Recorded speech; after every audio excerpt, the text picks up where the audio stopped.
দেশে পশু সংকট নেই, চাহিদার তুলনায় বেশি সরবরাহ থাকলেও অতিরিক্ত দামের অভিযোগ রয়েছে। বেচাকেনাও কম, তবে ঈদের শেষ মুহূর্তে ওইভাবে জমে ওঠেনি ঢাকার ঐতিহ্যবাহী পশুর হাট। যদিও সারা দেশ থেকে এখনও পশু আসছে, তবে পর্যাপ্ত পশু থাকলেও দাম নিয়ে অস্বস্তিতে পড়েছেন ক্রেতারা। বাজার মূল্যটা একটু বেশি লাগে আমাদের থেকে। দামটা একটু বেশি মনে হচ্ছে। পর্যাপ্ত গরু আছে। ব্যাপারীরা বলছেন পশু প্রতিপালনে খরচ বেড়েছে আগের তুলনায় 40%, আর এর প্রভাব সরাসরি পড়েছে পশুর হাটে। যারা আসছে দেখছে একটা দাম বলে যাচ্ছে, তারা হয়তো শেষ মুহূর্তে একটা যাচাই বাছাই করে নেবে। রাজধানী গাবতলীতে কোরবানির পশুর হাটে দেখা গেল ক্রেতার চেয়ে পশুর সংখ্যাই বেশি। দাম বেশি হওয়ায় নিরাশ হয়ে ফিরছেন অধিকাংশ ক্রেতা। অনেকে আবার শুধু দরদামেই দুধের স্বাদ ঘোলে মিটাচ্ছেন। এতে হতাশা জেঁকে বসেছে বিক্রেতাদের চোখে মুখে। এদিকে রাজধানীর গাবতলী কোরবানির পশুর হাট পরিদর্শন করে র্যাব।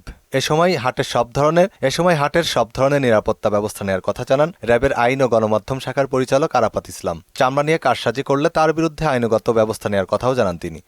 চামড়া ব্যবসায় নিয়ে কোনো সিন্ডিকেটকে আমরা বরদাস্ত করব না। আমাদের এখানে র্যাবের কন্ট্রোল রুম স্থাপন হয়েছে, ওয়াচ টাওয়ার স্থাপন হয়েছে, আমাদের রাস্তায় মোবাইল টহল চলছে, আমাদের স্ট্যাটিক এবং মোবাইল টিম চলছে, আমাদের সাদা পোশাকে আমাদের কার্যক্রম চলছে। আমরা নিজেরা এই হাট ব্যবস্থাপনা দেখতে এসেছি। ওয়ালটন ফ্রিজ কিনে অনেকের মতো আপনিও হয়ে যেতে পারেন মিলেনিয়াল। সেরা পণ্যের সেরা অফার। হাটের যে কোনো সমস্যায় র্যাব কন্ট্রোল রুমে অভিযোগ করলেই ব্যবস্থা নেওয়ার কথাও জানান র্যাব মুখপাত্র। আমাদের যে কার্যক্রম, আমাদের প্রতি যে নির্দেশনা, সেই নির্দেশনা যথাযথভাবে পালন করছি। মনিরুল ইসলাম, মোহনা সংবাদ, ঢাকা।